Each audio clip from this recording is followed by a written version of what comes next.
Good evening, everyone. To my Good students evening, here, ma'am. hi, hello to all my students here in Zoom and to all those who are watching FB Live. Good evening, Pleasant ma'am. evening. Good evening, Sir Raki. Okay, wait, I would have to. All right. So, welcome to another review session with me, Dr. Owen Contilio. And as customary here at Teacher A Online Review Center, let us begin this academic pursuit with God's grace and guidance through an opening prayer to be led by Mr. John Mark Santos. Okay, so let's bow down our head and put ourselves in the presence of our Lord God. If you are a Catholic, you can do the sign of the cross. Lord God, thank you for all the blessings that you have given to us. Lord, we know you are with us and love us. Give us peace of mind as we prepare for this time of study. Help us to focus on the books and notes presentation. Give us from all distractions so that we will be able to make the best use of this time that is available to us. Give us insight that we might understand what we are studying and help us to remember it when the time comes. Above all, we thank you for the ability to be able to study and for the many gifts and talents you have given us. Help us always use them in such a way that they honor you and do justice to myself.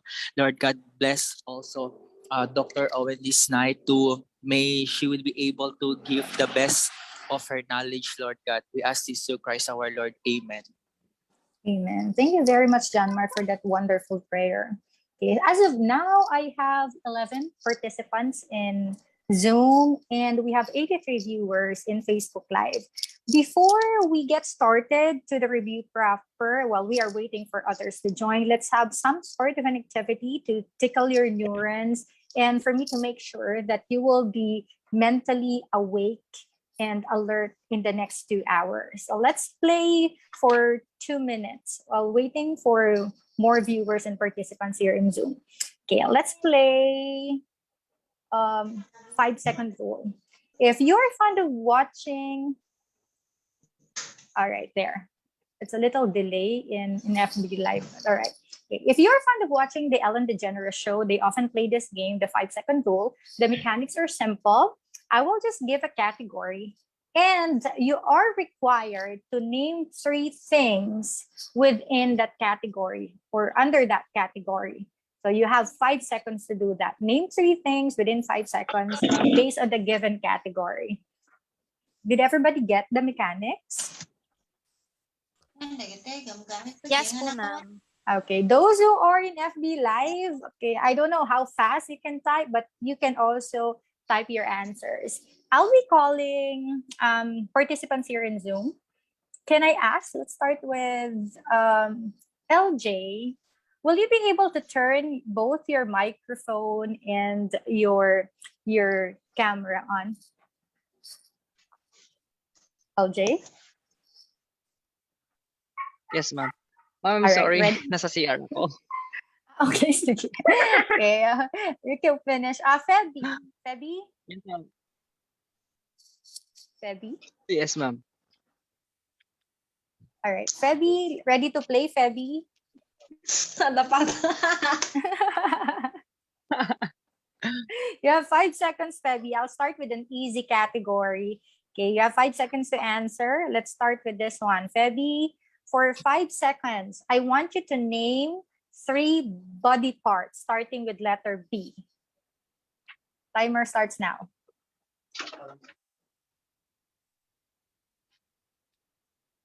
Feby?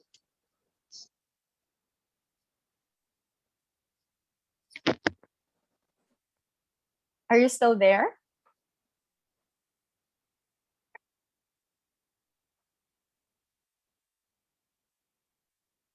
Feby?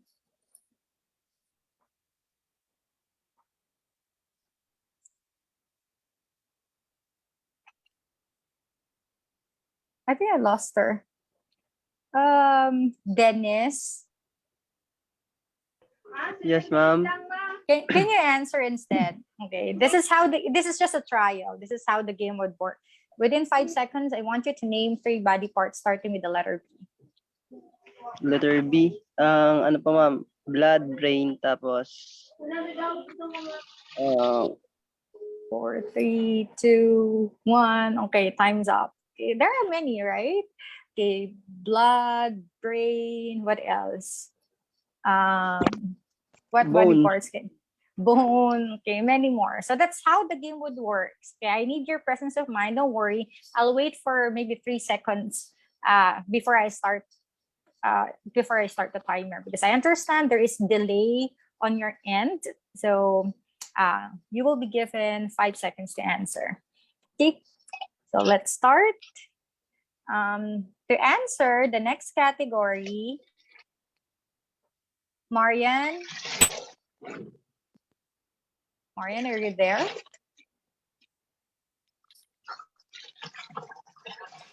Yes po, ma'am. Okay, Marian. Okay. Sorry. Okay, Marian, let's start. Okay, that's for the first category. Marian, for your question, give 3 US states. Your timer starts now.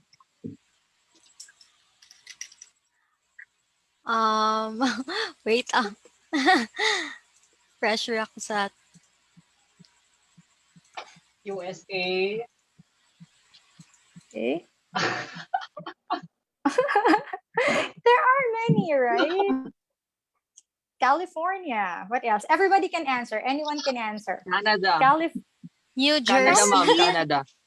Canada is not in the US. Okay, what else? California. California. Florida, ma'am.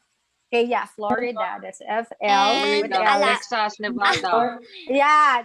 Okay, Alaska. Texas, Alaska, Mississippi. Nevada, Hawaii. Hawaii. Okay, there are so many of them. Okay, so that's okay. New Jersey, yes. All right, so that's how we'll do it. This time, I won't be calling names. Anybody can answer. You can just turn your microphone on. Okay. So let's have the next category. You have 5 seconds to answer. Name 3 Italian food or dish. Pasta. Food or dish. Okay, name 3. Go. You have 3 seconds. You have 5 seconds. Go. Spaghetti. Dish. Spaghetti. Carbonara, ma'am. Carbonara. What else? What else? Lasagna. Bologna. Pizza. Wow, so many of them. Okay. So next one. Okay, time's up. Let's have the next one. Okay. Name 3 things inside a man's wallet. Okay, ready? 5 seconds. Starts now. Money, Money. ID. Girlfriend's picture. A girlfriend's picture. Family picture. Girlfriend's picture. ma'am. Driver's Okay. license. Driver's license. Driver's license. Okay, so many. Okay, no more? PRC license. Ano po yun? 50 cents. Iba daw naisip ni Ryan. Ano yun, Ryan? Di namin alam yung nasa wallet mo. Okay, so that's it. Okay, I hope that somehow tickles your neuron that so that we can start with your minds mentally alert throughout our review session. So I'll be covering 3 subjects again for this session. I'll start with English, then we'll have science, and lastly, Filipino. So let's start with question number 1. Okay. First question. What correction should be made to this sentence? One of their theories is that the first child receives more of parents' attention than other children, so firstborns tend to be more intellectual. A, you have to change is to are. B, insert a comma after children. C, change parents to parents. And D, change theories to theories. It's a matter of placing the apostrophe. Again, what correction should be made to this sentence? One of their theories is that first child receives more of the parents' attention than other children. So firstborns tend to be more intellectual. Charissa is raising her hand. Yes, Charissa. Letter B. Letter B yung answer. Okay, correct answer is letter B. That means there's nothing ungrammatical in the sentence. It's just a matter of putting a punctuation mark. Does everybody agree? I can't see the comments in Zoom. Wait, there. Does everybody agree? How about the others answer? Okay, those in Zoom are answering, those in Facebook are answering B and C. Same answer. Yes, Teresa is correct. Okay, very good. Okay, the correct answer is letter B. There's nothing ungrammatical in the sentence. It's just a matter of putting the correct punctuation mark.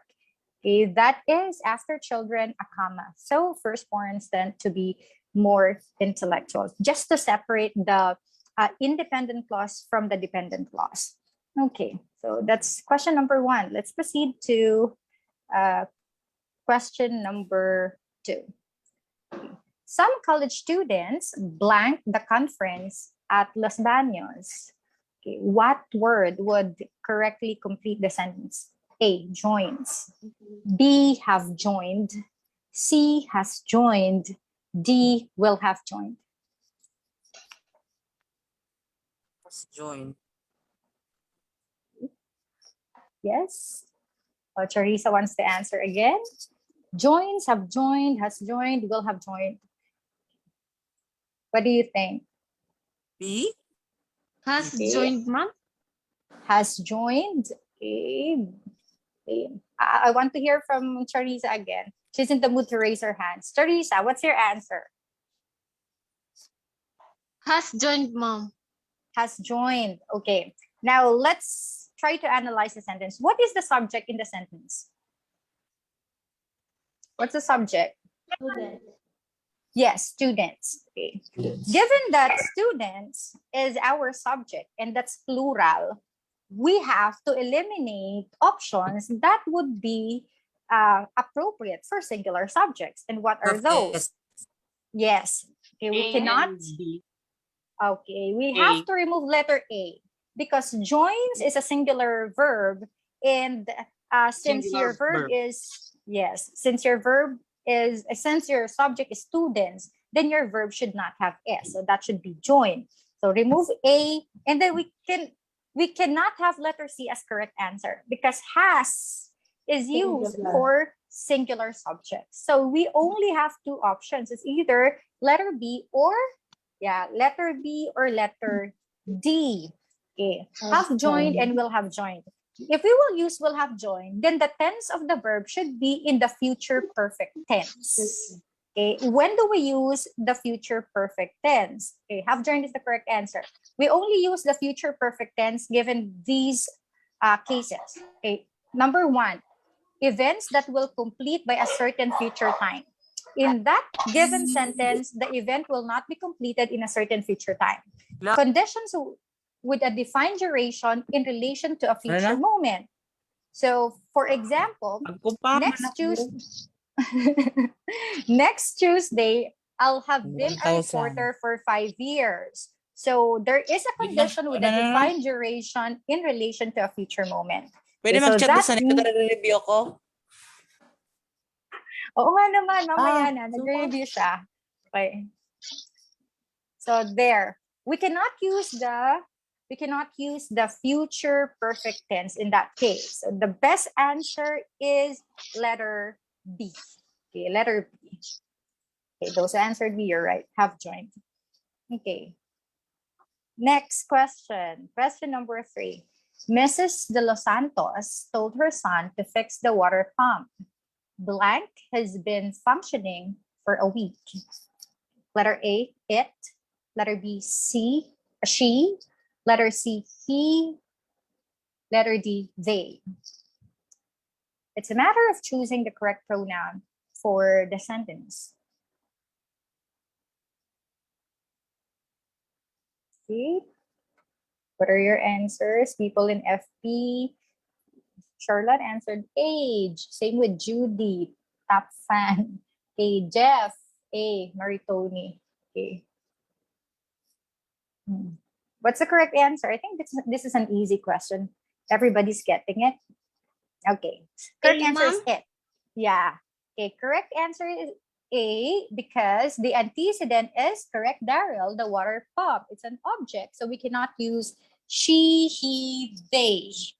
Okay. We use it. Okay. Pay attention to the antecedent in choosing the correct pronoun. Okay. The antecedent is the word or the noun being replaced by the pronoun. Okay. Next, number 4 question. The policeman is not angry with the children. Blank. You have to add a tag question. Letter A, is he?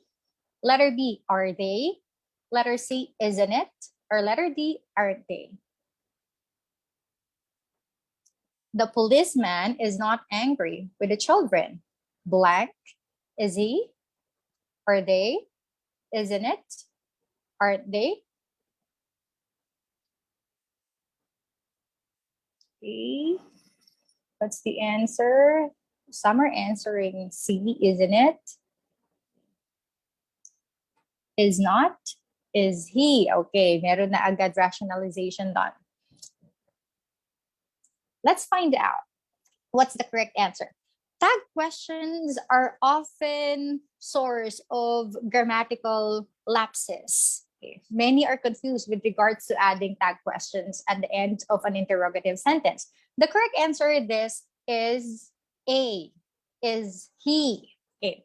Those sino kanina? Yeah, correct. John Mark, can you explain positive, negative? Okay. John Mark, can you explain to everyone? You're correct. Yes po, ma'am. Good evening po.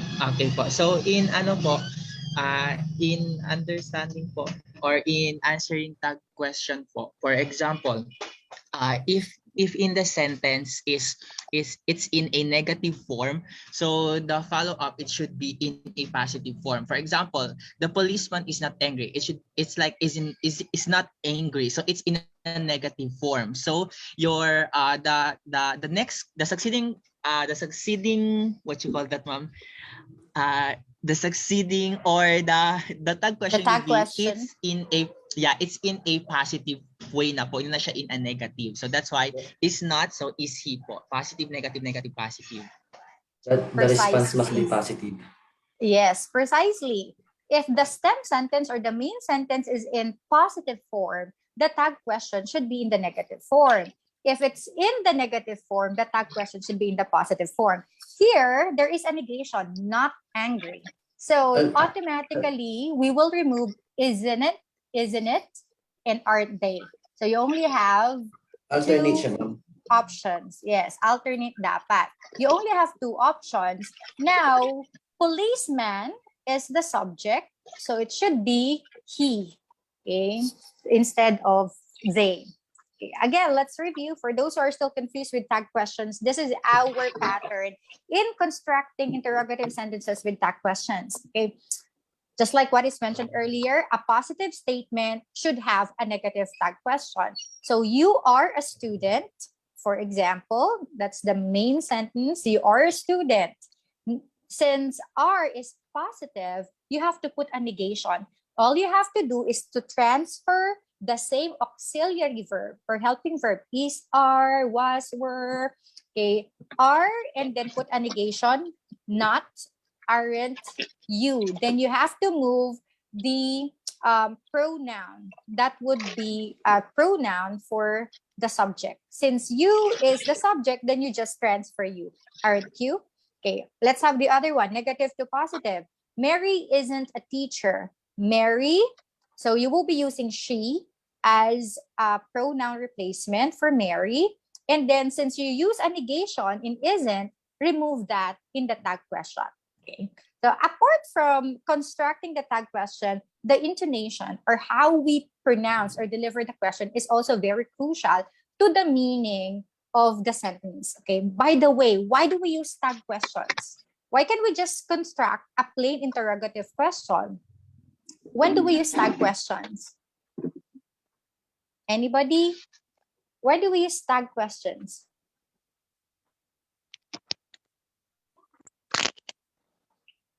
Generally, we ask questions because we need information. Okay, we are inquiring, we are asking for information. But tag questions are right. A tag question is used to check. Okay, you are aware, you have a certain level of awareness, you have an existing knowledge about the information, but you want to confirm, you want to make sure, you want to verify. That's why you're asking tag questions. If your intention is just to make sure, meaning you know about it and you're not sure, the intonation should be rising. For example, John doesn't speak Spanish. I am aware that John doesn't speak Spanish, but I want to make sure. So I would be rising my intonation. John doesn't speak Spanish. Does he? So that would be it. But if my intention is to check or confirm, okay, or to make a conversation, then I would be using the following intonation. John doesn't speak Spanish. Does he? Okay, so it would be falling. But take note of the intonation. If you want to just make sure, you have a knowledge about it, but you want to make sure, then rising intonation. If you want to check or confirm the information that you currently have, then falling intonation. Okay, let's continue with, okay, number 5 question. Filipinos are eagerly blank the forthcoming centennial celebration of the Philippines independence or Philippine independence. Okay, what will best complete the sentence? A, looking forward about. Letter B, looking forward on. Letter C, looking forward for. Letter D, looking forward to.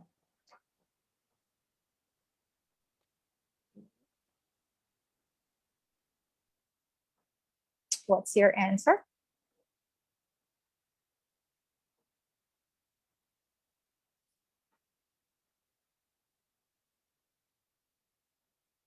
The answers here in Zoom are unanimous.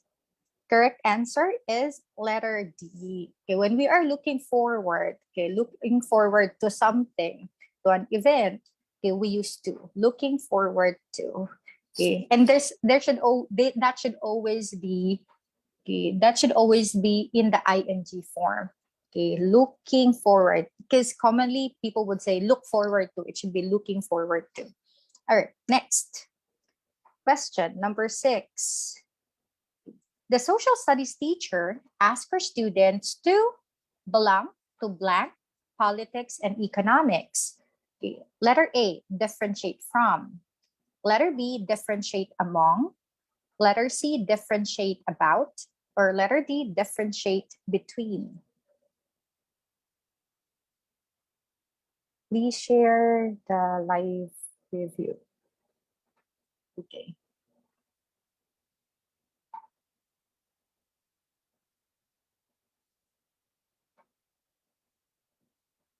Yeah, please share the live review to your friends so that they would also take advantage of this open to all review session that Teacher A is offering.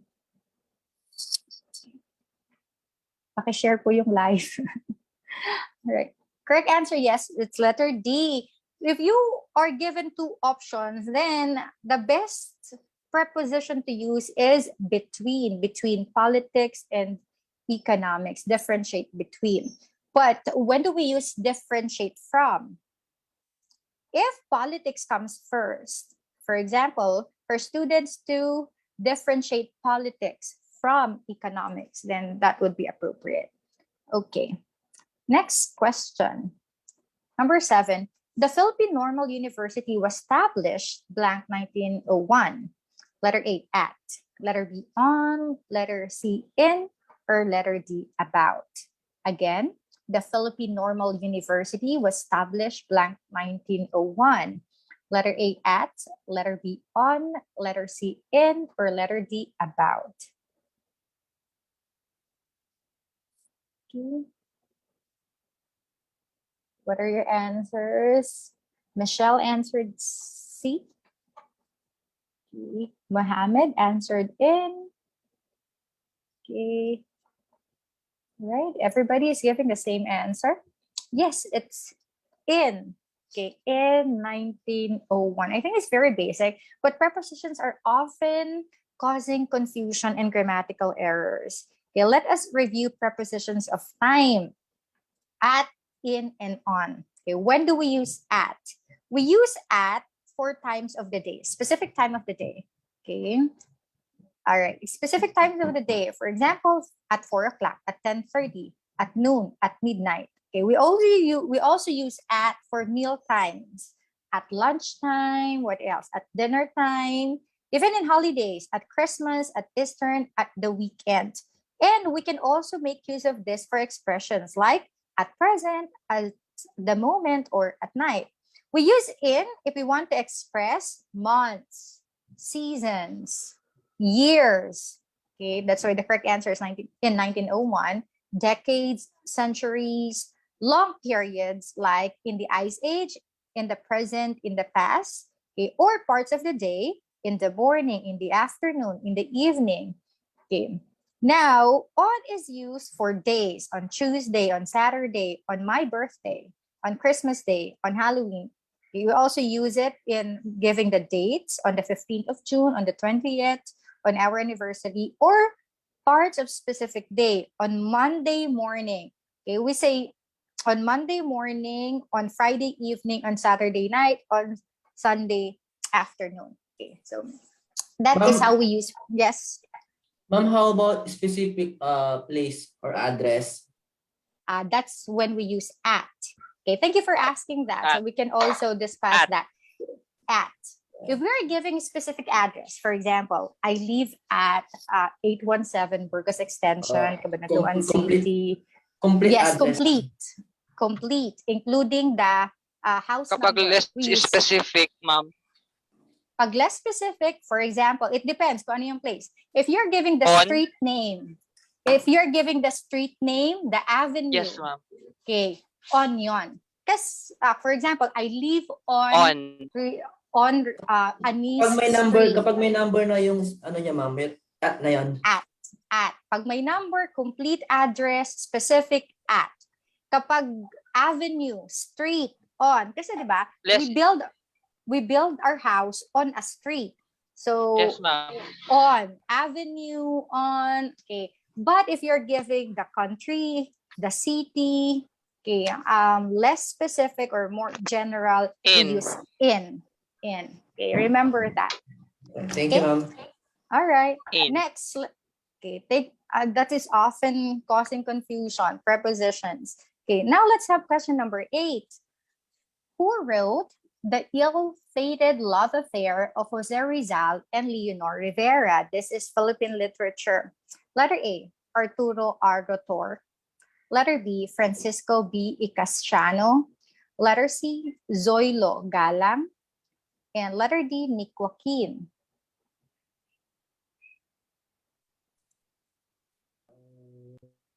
Okay, my greetings from Egypt. Hi, Mohammed. Nasa dulo ng dila ko. Nakalimutan.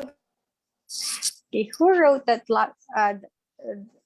about that love affair or love story of Jose Rizal and Leonor Rivera? Okay, what's the correct answer? Yes. Correct answer is ayan, alam ni John Mark. Okay, letter C, Zoilo Galang. Okay, remember that.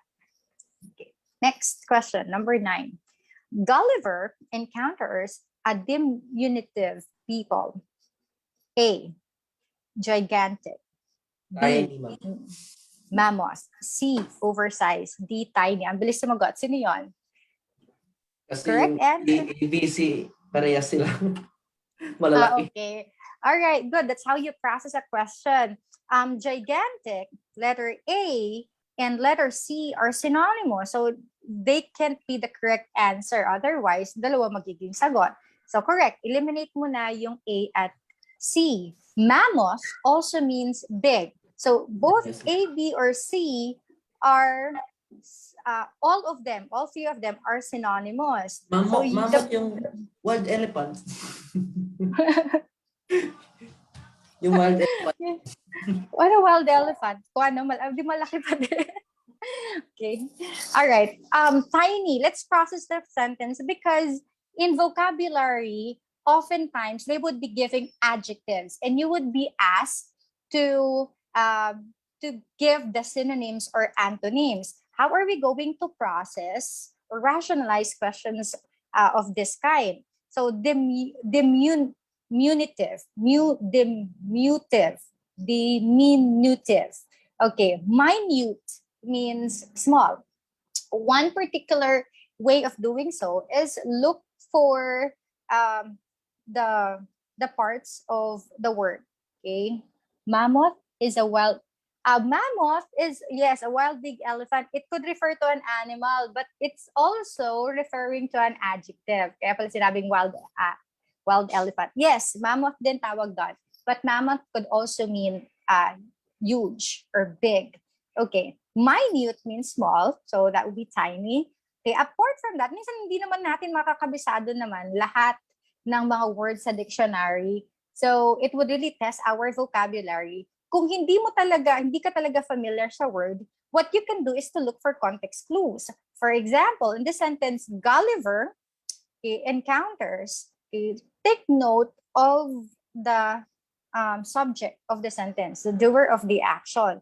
Okay, to whom can you allude this Gulliver? Saan ba pwedeng ma-allude to, yung Gulliver na yan? That would give you a clue. Ano ba yung tamang sagot? Kung hindi ka man familiar dun sa mga options, sa mga words sa destructors. Okay? Sino si Gulliver? Kaya na tinutukoy dito. Gulliver is alluding to what particular literary piece? Sige nga. Okay. Yung kahit ni-squeeze mo yung vocabulary mo, clueless ka. Di dun ka na lang sa context clues. Tignan mo yung clue sa sentence. Gulliver is a clue. Okay. Sino kaya tong Gulliver na to? Bakit tiny people? Okay. Tandaan nyo na, nakalimutan na. Gulliver's Travels. Okay. This is written by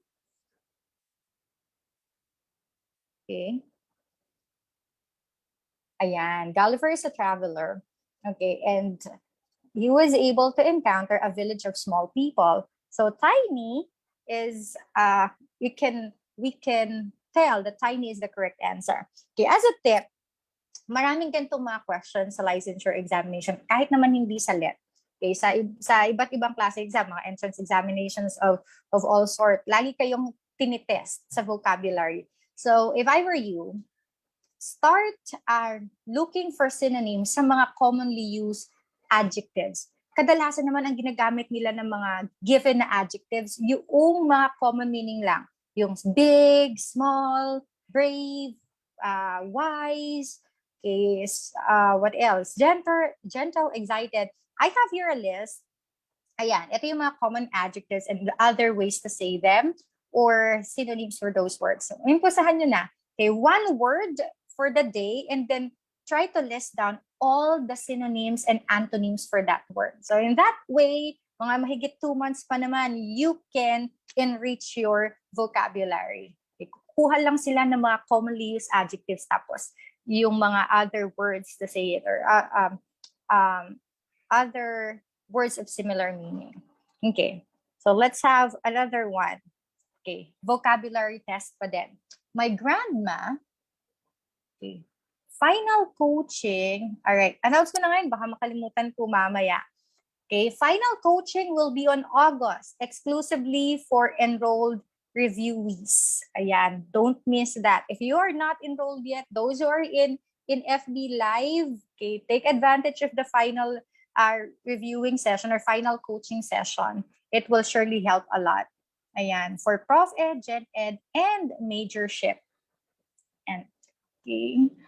Kaya magagaling itong mga naka-enroll dito sa Zooming. Kasi apart from the review that we have here, yung actual session, they are provided with these review materials that we are using. So meron din silang copy na itong mga review materials. Right after the session, we will provide it to them and then they can go back. Kaya very high yung level of mastery nila. All right, let's go back to question number 10, vocabulary test. My grandma had some lucid moments before she died. She was blank. Letter A, sad. Letter B, ambiguous. Letter C, thinking clearly. Or letter D, confused.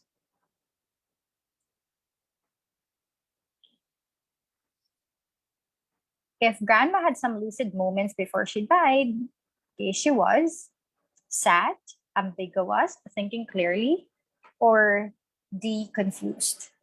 Correct answer is, ayan, tama na naman sila. Okay, yes, letter C, thinking clearly. All right.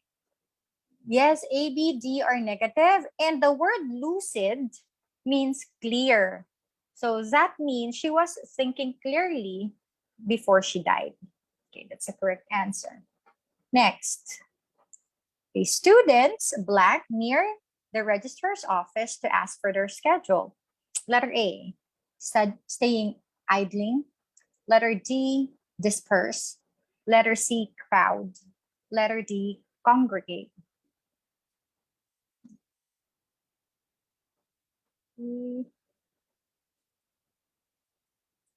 What's the correct answer? Correct answer is letter. Yes, you're right. Okay, letter D, congregate. Okay.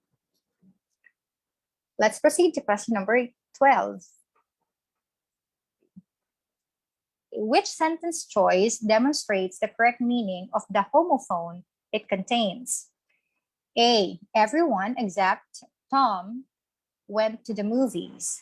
Letter B, I cannot bear to spend another moment alone.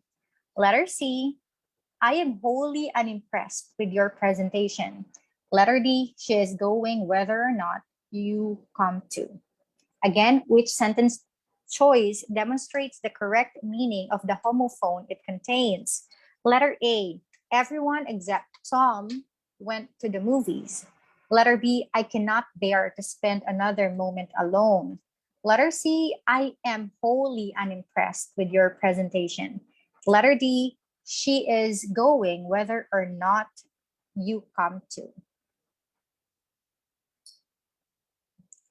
Yan. Pare-pareho na naman sila ng sagot dito sa Zoom. Sa tagal nyo nang nagre-review, ayan. Ang gagaling. Okay, you're right. Yes, letter D is the correct answer. She is going whether or not you come to. Can someone explain why letter D is the correct answer? What is a homophone? Okay. Can someone explain why letter D is the correct answer? What's a homophone? Madami ang homo eh. Homonym, homograph, homophone. Okay. Anybody? What do we mean by homophone? Something you implement down. Okay. What's a homophone? Is going whether or not you come to. Okay. Homophone, same Phonology speaking, ma'am. Phonology Yes. speaking, homophones, we are referring to words that are pronounced in the same way, but they have different meanings po. But for this sentence po, I think sentence D, she's going whether or not you come to, it seems like there's some parallelism with the sentence. I guess. Well, your definition Yeah. of homophone is correct. Okay. Phonologically speaking, these are words that sound the same or pronounce the same, but they differ in meaning and spelling. Okay. In this case, accept. What is the homophone for accept? It's accept. Accept. They sound the same, okay, but it's not used correctly in the sentence. For number 2, I cannot bear. Said that's bear. Supposedly, they sound the same, but they differ in meaning and spelling, and it's misused in the sentence. Letter C, I am wholly. That should have been WHOLLY. Unimpressed with your presentation. But here, whether is a homophone to weather, meaning weather condition. Okay, but it's used correctly in the sentence. So correct answer is letter D. Let us differentiate the three that I've mentioned earlier. Yung mga homo na yan. Okay, homophones, homographs, and homonyms. Na-define na natin yung homophones. Same sound, same pronunciation, but different spelling and different definition or meaning. Like two, pair and pair, flower and flower. Okay, bear and bear. Okay, pag sinabi naman natin homographs, okay, graph, okay, sulat yan. So spelling yon. Okay, are written the same but different pronunciation and meaning. For example, bass, B-A-S-S, if it's referring to a fish. But bass, if it's referring to a musical, yeah, new and new, correct. That would fall under saan, Ryan? New and new. That would fall under homophones.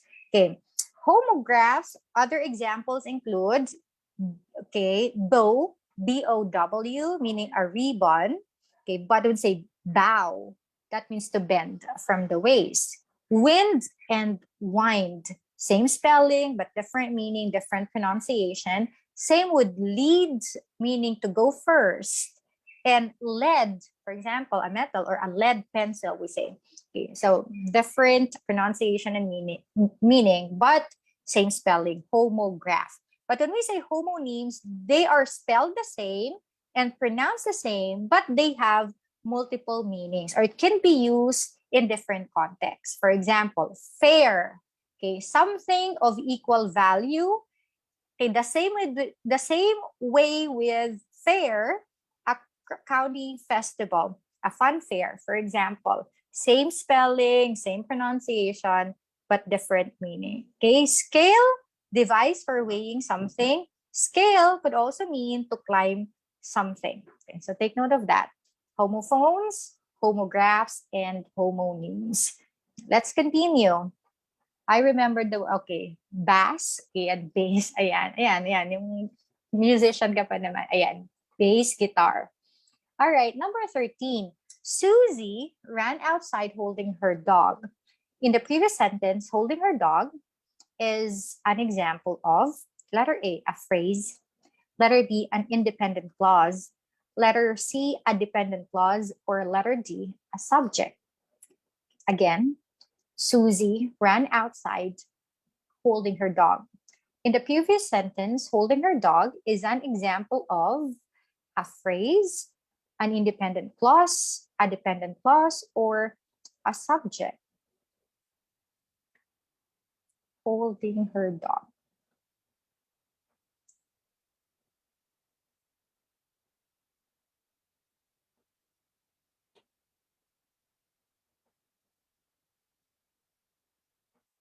Okay, please share the live telecast if you care about your classmates and relatives or friends who will be taking the licensure examination.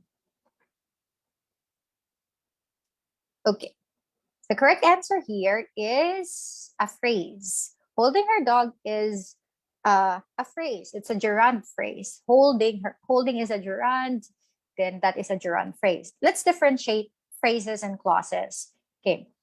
A phrase is a group of words without a subject-verb component, meaning it could have a subject, but it doesn't have a verb, or it could have a verb, but it doesn't have a subject. Then one part is missing, meaning a phrase cannot stand alone as an independent or as a sentence.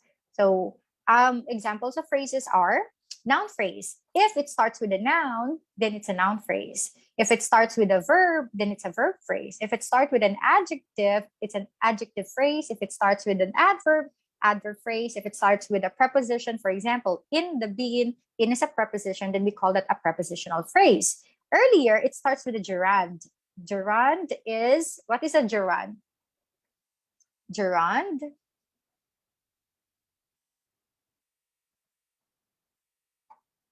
it's a verb phrase. Okay. All right. So clause, on the other hand, is a group of words that contains a subject and a verb. Okay. It can or it cannot stand alone as a sentence. Okay. For example, we have what we call as dependent clause. Why is it a dependent clause? It has a subject and it also has a predicate, but its thought is not complete. For example, we have here, although I wasn't feeling well. Okay. Although I wasn't feeling well, I is the subject, wasn't feeling well is the predicate. So there's a subject, a predicate, but still the thought is not complete because it has a subordinate conjunction. Although, that's why we also call a dependent clause a subordinate clause as well. Okay, so I went to school is the independent clause. I went to school has a subject I, went to school has a predicate, and it can stand alone as an individual, as one sentence. So that is what we call as the independent clause. So take note of that. Clauses have both the subject and the predicate, both the noun or the subject and a verb complement. However, it may stand as it may or may not stand alone as individual sentence. Okay, next question. What is the past participle of the word burst? A, bust. B, busted. C, burst. D, bursted. What is the past participle form of the word burst? A, bust. B, busted. C, burst. C, bursted. D, bursted. Okay, number 14, what's your answer?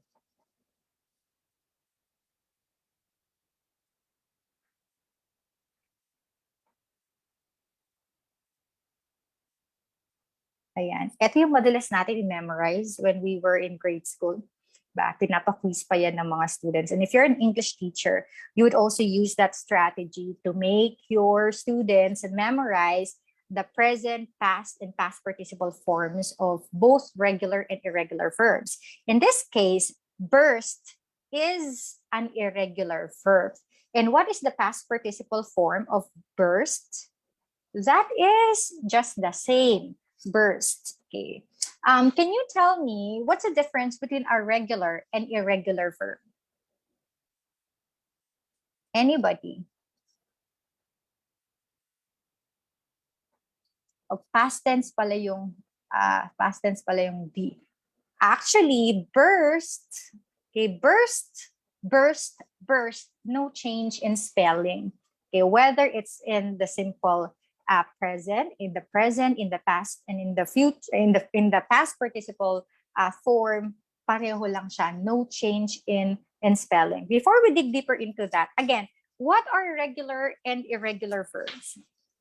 Anybody?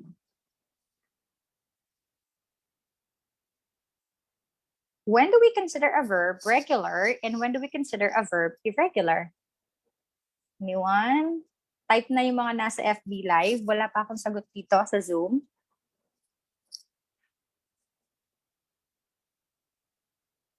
You can turn your... Ayan. From Maria Teresa. Regular, okay. ED and D. Regular verbs form their past tense by adding D or ED. Okay?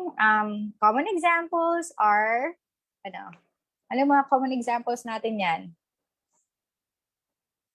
Bake, baked. Ayan, we just add D. Okay, ano pa? Deliver, delivered. Share, shared. Okay, what else? What else? Transport, transported. Okay, those are regular verbs. Irregular verbs form their past tense by love and loved. Okay, form their past tense by changing the spelling, by not changing the spelling, or sometimes by not changing the spelling but just changing the pronunciation.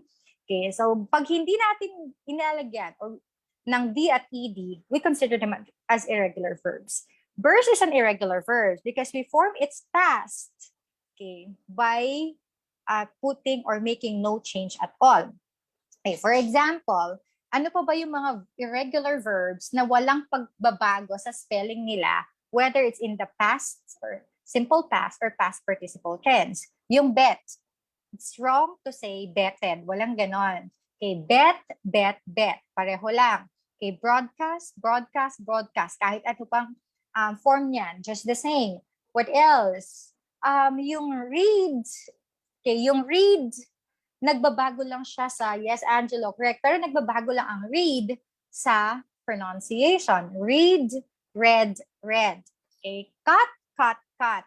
Okay, kung ginamit niyo na sometime in your life yung cutted, mali yun. Okay, hit, hit, hit. Walang pinagkaiba. Hurt, let, put, quit. Okay. But I think conventionally, we are now accepting quitted. Read, read, read. Okay. No change in spelling, just the pronunciation. Set, set, set, shot, spread, spread, spread. All right.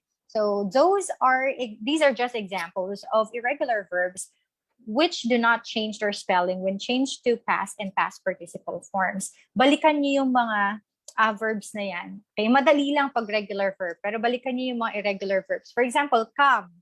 What is the past participle form ng come?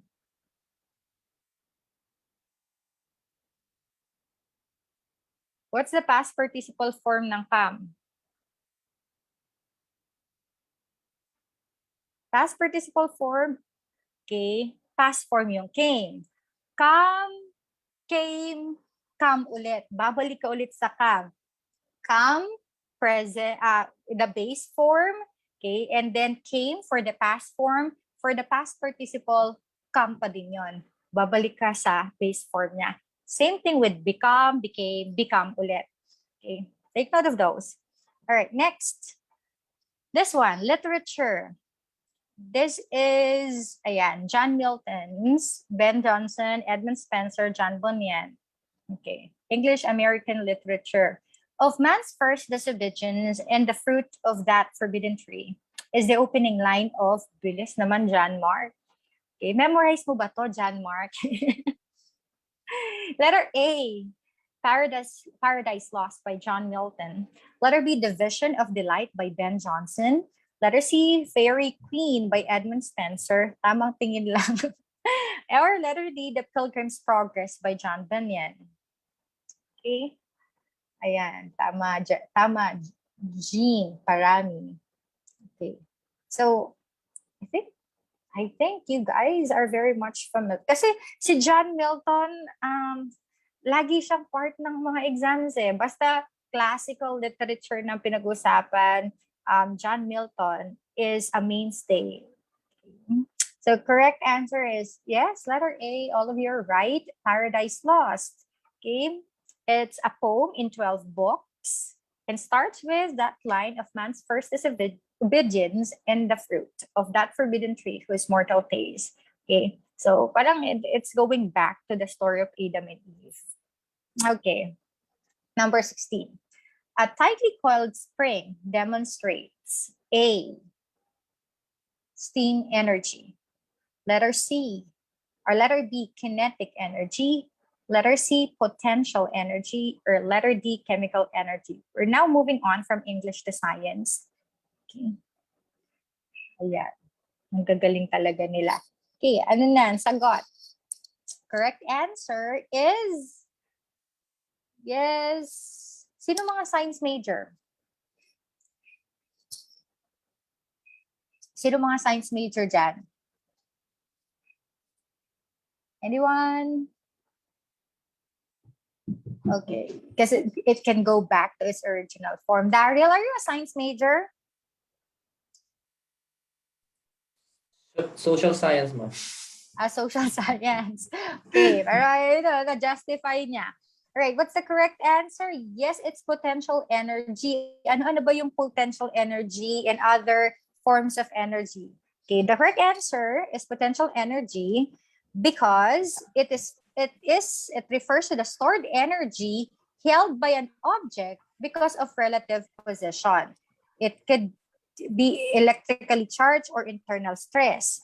Okay, for example, when you raise an object, then that's a potential energy. The dynamite, ito yung stretch na spring, parang yung kanina naman, iba naman, coiled naman yon. Okay, the battery, the drawn bow, pag in-stretch na yung bow, then that would be forms or examples of potential energy.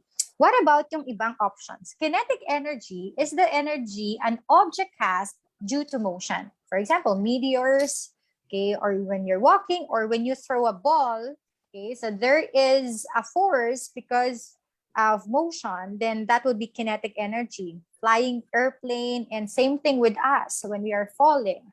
Okay, hindi lang, pero, yes, na-release yung energy because of the motion.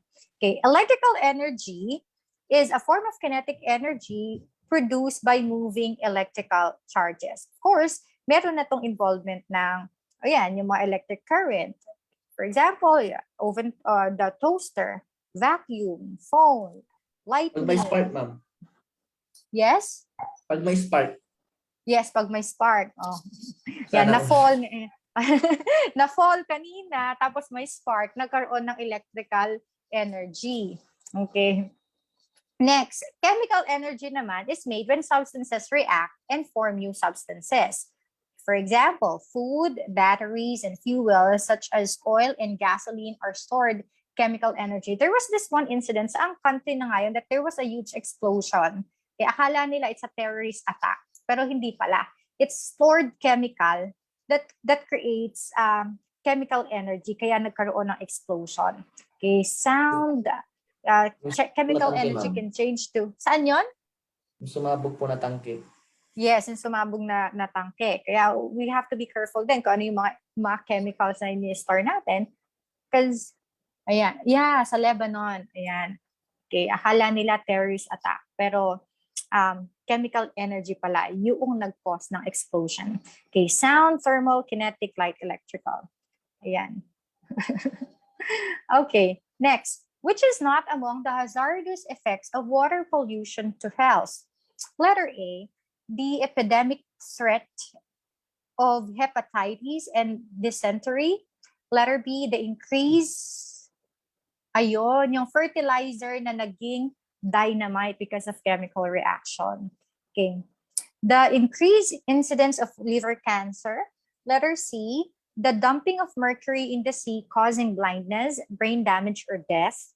Or letter D, the presence of certain bacteria in the digestive tract causing methemoglobinemia, anemia.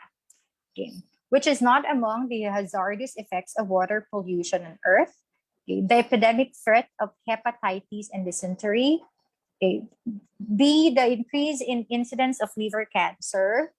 Letter C, the dumping of mercury in the sea causing blindness, brain damage, or health. Letter D, the presence of certain bacteria in the digestive tract causing methemoglobinemia. What's the correct answer? Ayan. Let's try to analyze. Letter A, is this a hazardous effect of water pollution? Hepatitis and dysentery. Diba? Nakukuha ba natin to kapag polluted ang tubig na nainom natin? Okay. Not yung hinahanap natin, yes. Pero ito, nakakakuha ba tayo ng hepatitis kapag, or dysentery, kapag polluted yung nainom natin na tubig? Can we? Yes. Yes. So it's a possible hazardous effect of water pollution. So hindi letter A ang correct answer. Ang liver cancer ba? What do you think? Hindi po, madam. Hindi, 'di ba? Iba naman kasi ang mga causes ng liver cancer. Ito yung Paninigarilyo, mercury. panininom. Yun, okay? Mercury, okay, sa dagat, that can cause blindness. Ayan, water pollution yun, di ba? Okay, ito din, pag bacteria in the digestive tract, water pollution yan. So the correct answer is letter B. Kasi liver cancer could be caused by, yes, excessive alcohol drinking, smoking, obesity, or chronic hepatitis B and C. Okay, so that's the correct answer, letter B. What is an earthquake and how is it caused? Okay. Siguro alam natin ng lahat. It is a loud noise resulting from a sonic boom. Letter B, it is a sinkhole in the ocean caused by a tsunami. Letter C, it is a sudden movement of part of the Earth's crust caused by a release of elastic strain. Or letter D, it is a large rupture in the Earth's crust caused by the volcanic eruption or sonic boom. What's the correct answer? Okay. Correct answer is, correct answer is, yes, letter C, a sudden movement of the ground. Alam na natin yan. All right. So, next, number 19. What human impact has been the primary contributor to the extinction of wildlife worldwide? Letter A, global warming. Letter B, non-native species introduction. Letter C, habitat loss. Or letter D, depletion of natural resources. Again, what human impact has been the primary contributor to the extinction of wildlife worldwide? Letter A, global warming. Letter B, non-native species introduction. Letter C, habitat loss. Or letter D, depletion of natural resources. It's a little tricky kasi parang lahat possible answers, right? But we're looking for the primary contributor. Of all these, what's the primary contributor to the extinction of wildlife? Can you send me the slides, Mohammed? It's the slides or all the review materials are exclusive to enrolled students. Join us in Zoom, Mohammed. What's the correct answer? Correct answer is yes. Okay, lahat sila possible answers. But the primary or number one contributor to the extinction of wildlife worldwide is habitat loss. Okay. Number 20. What made a significant contribution or who made a significant contribution to the understanding of evolution, natural selection, and genetics through his work with bee plants? Letter A, Charles Darwin. Letter B, Theodosius Dobzhansky. C, Ernst Mayr. Or letter D, Gregor Mendel. Who made a significant contribution to the understanding of evolution, natural selection, and genetics through his work with bee plants? A, Charles Darwin. Letter B, Theodosius Dobzhansky. Letter C, Ernst Mayr. Or letter D, George Mendel. Again. Mali na. Okay. All right, let's see, 'di ba? Nabudol tayo ng word na evolution. Okay, kasi when we hear the word evolution, the first person to come to mind is, of course, Charles Darwin, 'di ba? Okay, but of course, how did Charles Darwin explain the theory of evolution? Okay, nakakabudol yan yung mga keywords na yan. Okay, he explained evolution with reference to the evolution of apes. But it's asked here, genetics through his work with bee plants. The correct answer is George Mendel. Actually, all these scientists, okay, have worked on evolution. Pero iba-iba yung focus nila. Okay, let's talk about first, wag na si Charles Darwin. Alam natin yun. Si George Johann Mendel is considered as the father of genetics. Okay, he concluded that each parent contributes particles of genetic units to their offspring. So yung heredity, yun ang pinaka greatest contribution ni Gregor Mendel. He used garden peas in order to explain how traits or genetic traits are transferred from parents to offspring. Okay. According to him, the particulate nature of inheritance and the loss of inheritance equals final pieces in the puzzle that fulfilled Darwin's vision of evolution by natural selection. When Darwin introduced the theory of evolution, it did not cover yung genetics. And ito yung in-explore ni Gregor Mendel. The other scientists also dealt with evolution. For example, Ernst Mayr, yung other option, helped define the modern synthesis of evolutionary theory, proposing yung biological species concept. Pero ang ginamit naman niyang point of reference sa mga experiments niya ay migratory birds, mga ibon. Okay, si Mendel naman yung garden peas.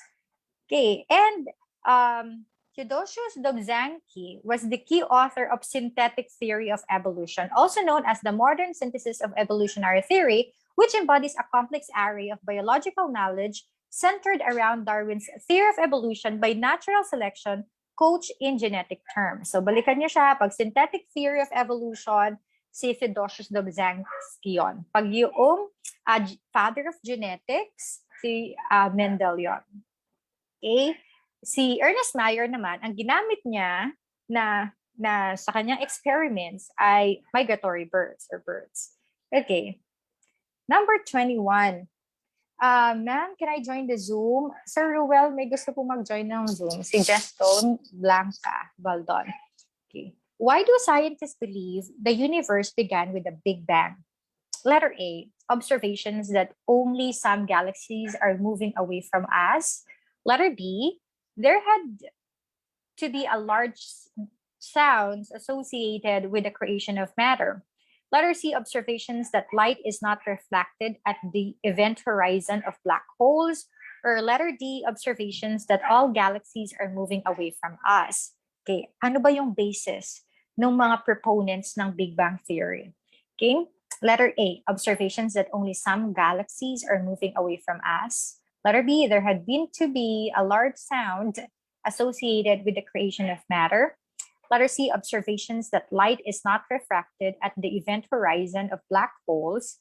Or letter D, observations that all galaxies are moving away from us. What's the correct answer? It's letter D. Okay. before we explain why, okay, establish muna natin yung understanding natin ng Big Bang Theory. Okay, the Big Bang Theory says that the universe came into being from a single, unimaginably hot and dense point. Okay, that means it starts with singularity. More than 13 billion years ago.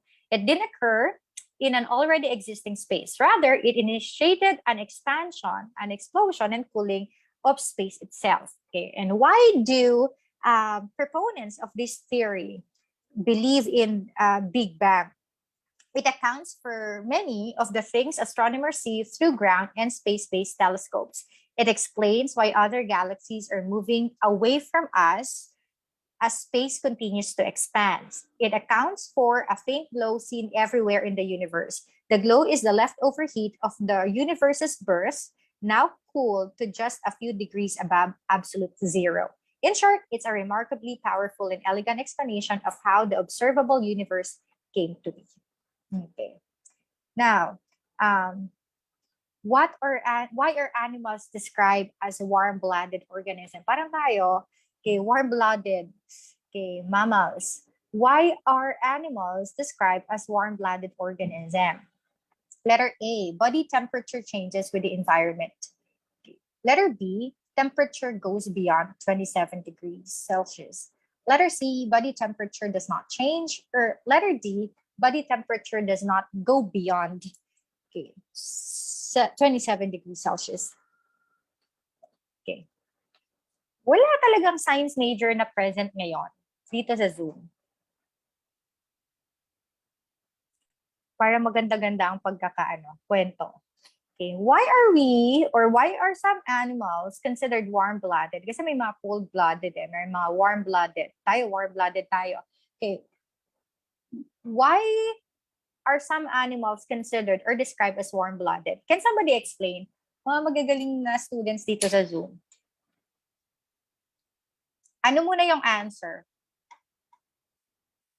Konti, the same persons I'm seeing sa chat box. Dito sa FB, they're giving me A. If the temperature changes with the environment, warm-blooded ba yun? Hello? Okay. Sino would like to try? Wala. Okay, sige, ako na lang. The correct answer is letter C.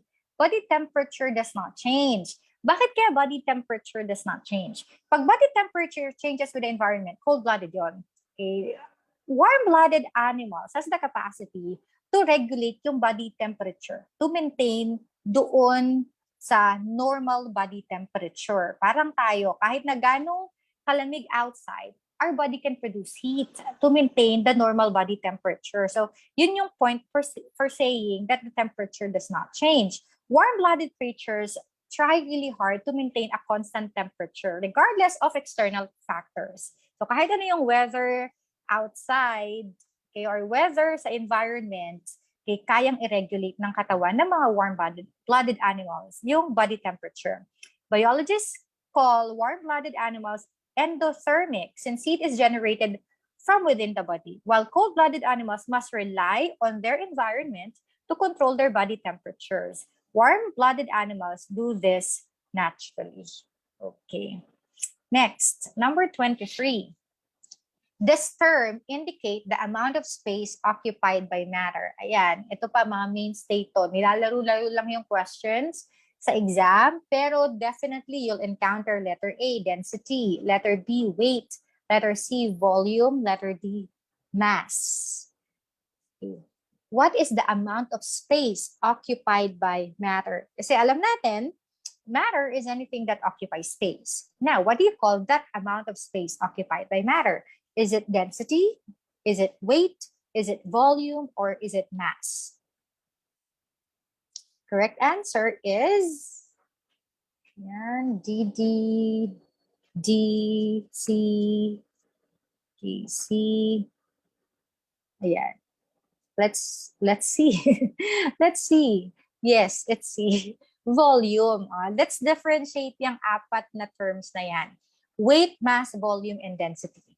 Pag sinabi nating weight, it's the amount of gravitational force of an object. Of course, okay, the higher the weight or the heavier the object, okay, the higher the gravitational pull. Okay, mass is the amount of matter in an object. It does not change. Okay, volume is the amount of space an object takes up, while density is mass per unit volume. How do we measure weight? Okay, how do we measure weight? We use, of course, a weighing scale. It could be in the form of pounds or newtons. Okay, mass is measurable through balance. It's expressed in grams. Okay, volume, we can use a ruler or GC. Okay, and density can be measured using or calculated using a calculator. So yun yung mga differences nila. Take note of these terms. Okay. Next, why do the 4 seasons occur on Earth?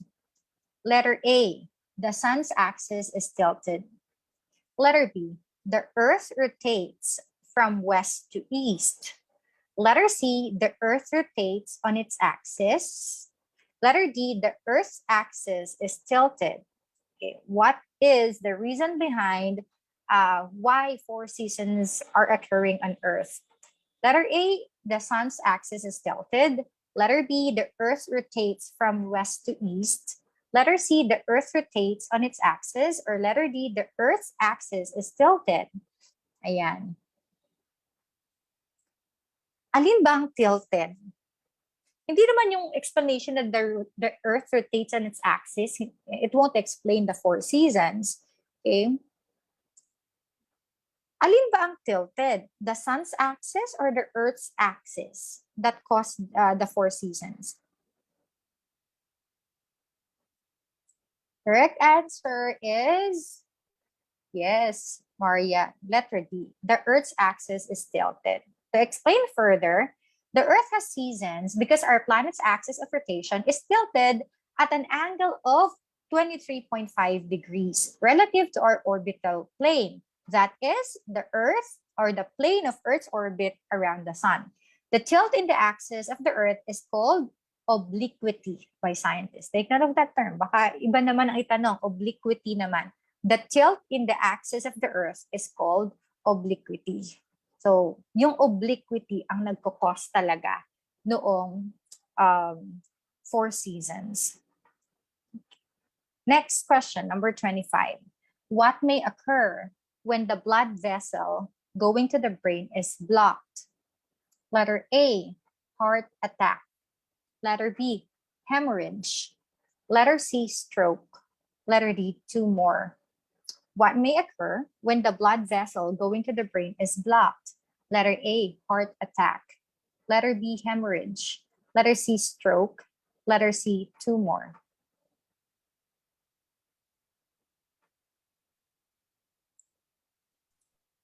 Bigla ang Okay. Ano yun? Ano yun? Oh, galaw-galaw kasi baka ma-stroke.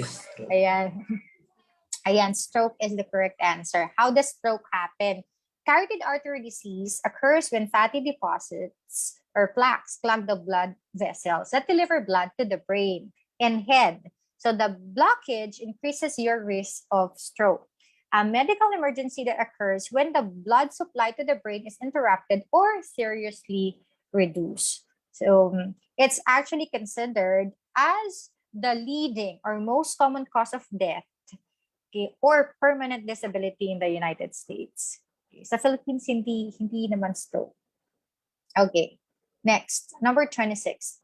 Why is velocity classified as a vector quantity?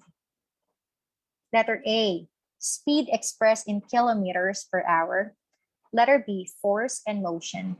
Letter C, rate and motion. Letter D, speed and direction. Bilis niya, no? Ni Daryl.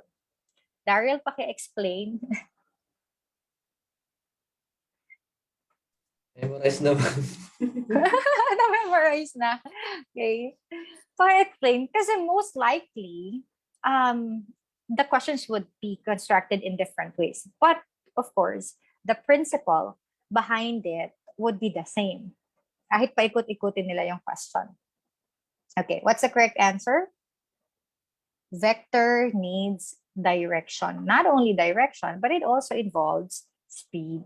Okay, so velocity is a vector quantity that refers to the rate at which an object changes its position. So the rate would refer to speed, and yung change in position would be direction.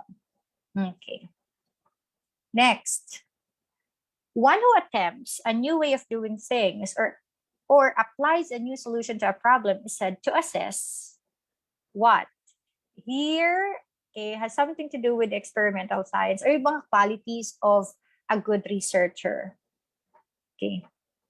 If a person attempts a new way of doing things or applies a new solution to a problem, that person has A, curiosity, B, responsibility, letter C, open-mindedness, or letter D, creativity.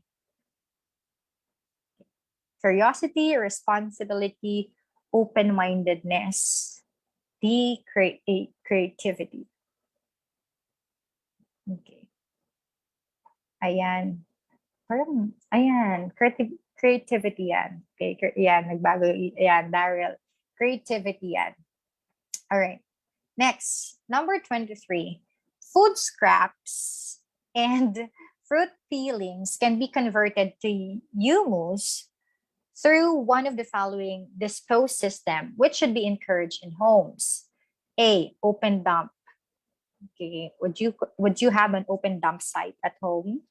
Letter B, sanitary handbill. Letter C, recycling. Or letter D, composting. Food scraps and fruit peelings can be converted to humus through one of the following dispose system, which should be encouraged in homes. Which one is encouraged to have in our homes? Open dump, sanitary handrail, C, recycling, or letter D, composting. Let's remove obvious distractors. Of course, open dump is not, ayan, para mabang. Okay, it's not encouraged in homes.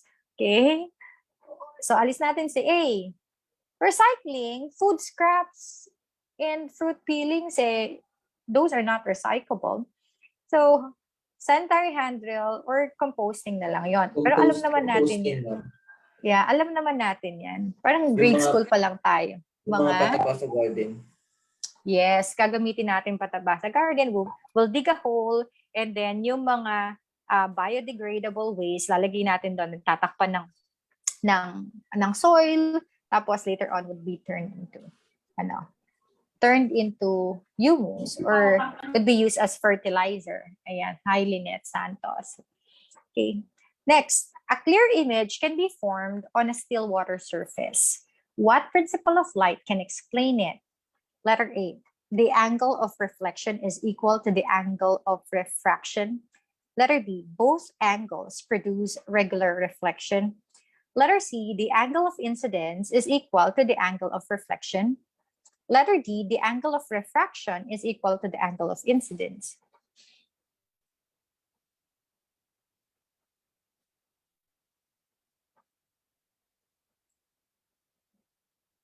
A clear image can be formed on a still water surface.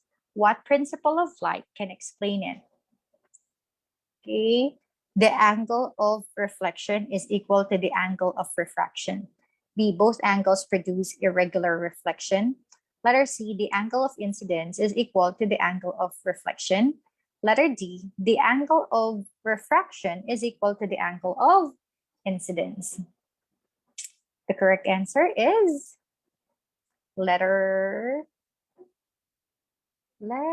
kakaiba ng sagot.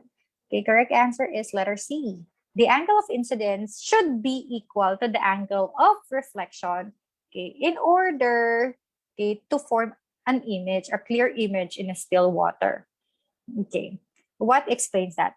If an object does not emit its own light, generally naman, hindi lahat ng object kaya mag-emit ng sarili niyang light. Okay, it must reflect light in order to be seen. So reflection involves two rays. Dapat may incoming reflection or the incident rays and an outgoing reflection or the reflected ray. Okay, so those two should be equal. Okay. Number 30. What process is responsible for the transporting of broken pieces of rocks from where they are formed to other places? Letter A, deposition. Letter D, weathering. Letter C, erosion.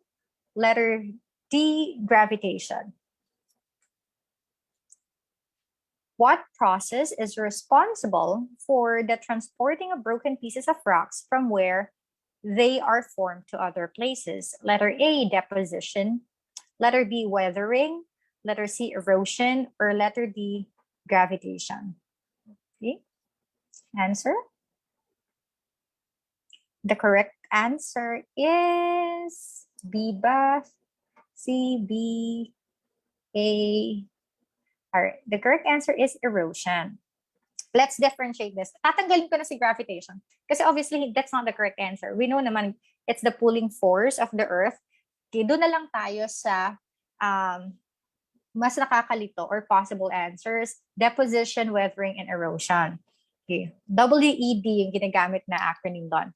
When we say weathering, it means breaking down into smaller pieces called sediment. So weathering is breaking down. Yun yung keyword. Pag weathering, breaking down of rocks because of weathering agents. What are those? It could be because of rain, because of wind, because of plant growth. For example, di ba, yung malalaking rocks, they could be broken into pieces kapag merong tumubo na halaman. Kaya yung mga roots ang nagkukos ng breaking down. Or acid rain or animal waste can cause breaking down of rocks or weathering. Those are weathering agents. When we say erosion, move sediment, it could be rock, dirt, and sand down. The force of gravity is used. So examples are, ayun, yung mga water could be an erosion agent. Landslides, pag nagka-landslide, that's a form of erosion in glaciers. Okay. And deposition means dropping sediment in a new location. For example, yung pagpo-form ng mga sandans. Okay. Take note of the keywords. Pag sinabi natin weathering, it's breaking down. Okay, breaking. Pag sinabi natin erosion, that's moving, transporting. Pag deposition, that's dropping. Kaya bahala na sila on how they would be constructing the question, but those are the keywords. Weathering, breaking, erosion, moving, transporting. Deposition is dropping. Okay, next question. The astronauts could not communicate with one another while on the moon's surface. Why? Letter A, temperature shuts down sound. Letter B, irregular airwaves. Letter C, no weather occurs. Or letter D, no atmosphere.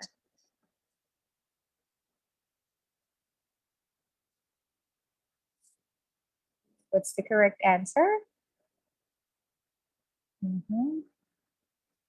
The correct answer is galing. Okay, correct answer is letter D. Sorry. Letter D, no atmosphere is the correct answer. Next, if a cell has 18 chromosomes in 9 pairs, which of the following represents the changes in total chromosome number during mitosis and cell division? Okay, A, 18, then 9, and then 3. B, from 18 to 36 to 9, chromosome count or number. C, from 18 to 36 to 18. Or letter D, from 18 to 9, and then going back to 18. Again, if a cell has 18 chromosomes in 9 pairs, which of the following represents the changes in total chromosome and number during mitosis and cell division? Letter A, 18, then 9, and then 3. Okay. Letter B, from 18 to 36, then 9. Letter C, from 18 to 36 to 18. Or letter D, from 18 to 9 to 18. Ay, okay. Sige. Ayan, nalito tuloy si ano. It's either C or D daw. Bakit meron kang doubt between or confusion between C or D? Sino yung sumagot nun? Si David. David Jose. Why either 18? Why either letter C or letter D? Oh, andun nga sa dalawa na yun yung correct answer. So sorry, kung B ka, mali yun. Kung A, mali. Dalawa lang, C or D. Why are you confused between letter C and letter D? David?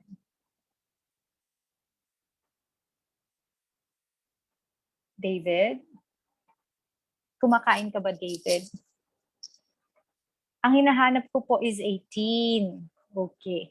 Pareho. Lahat sila may 18. Okay. Paano ba nangyayari yung changes sa chromosome, yung dulo po ay 18? Kasi dapat babalik siya sa 18, di ba? O natandaan mo, dapat. Kasi tama, dapat babalik siya sa 18. Bakit? How does it work? Ayan. Correct answer is letter C. Pero correct siya, dapat ang dulo 18 din. Why? Because chromosome number will double initially. So from 18, madadouble siya to 36. And then it will go back to 2n following cell division. So kanina 9 times 2, the 18 pa rin siya. So 18, 36, 18 is the correct answer. So chromosome number initially will double and then go back to 2 times ng original number, 9 times to 18. Cell division. Okay. Hello? Hi, hello po. Ang ganda naman ng boses nun. Sino po yon? Ayan po, ayan po. Ayan po, 18 po. Sino yon? Ang ganda ng voice. Ay, hindi na David very- po yun. David, Pang wow, radio. okay. Oo Hindi, nga, hindi siya okay. radio. Pa-on ng camera, David. Sorry po. Radio. Wala pong camera, ma'am. Sorry. Na-curious tuloy kami. Ang Computer ganda ng lang po. boses mo. Okay, ang ganda ng boses mo, David. Okay. Kala ko may biglang Salamat po. nag-join ng Zoom. Nag-join ng Zoom. Yeah, that's right. Yeah, we're going back to 18 kasi we'll return to 2n following cell division. Okay. Okay, either double tapos go back to the initial chromosome number. Okay, let's proceed to Filipino. We're done with science. Then the remaining 33 minutes would be for Filipino. Okay, question number 1 for Filipino. Siya ang unang bumuo ng titik ng ating pambansang awit na may pamagat na Himno Nasyonal Filipino. Okay. Siya ang unang bumuo ng titik ng ating pambansang awit na may pamagat na Himno Nasyonal Filipino. Okay. Alam niyo na to? Okay. Correct answer is Jose Palma. Okay. Alam naman natin si Graciano Lopez Haina, Andres Bonifacio, Marcelo H. Del Pilar. Iba yung contribution nila sa ating Philippine independence. But for the composer ng Himno National Filipino, Jose Palma. Alright, next question. Alin sa mga sumusunod ang hindi maituturing na pangungusap? A or A, mayroon bang dadalo? Letter B, kung aalis ka. Letter C, umaaraw ngayon. Or letter D, maraming salamat. Alin sa mga sumusunod ang hindi maituturing na pangungusap? Letter A, mayroon bang dadalo? Letter B, kung aalis ka.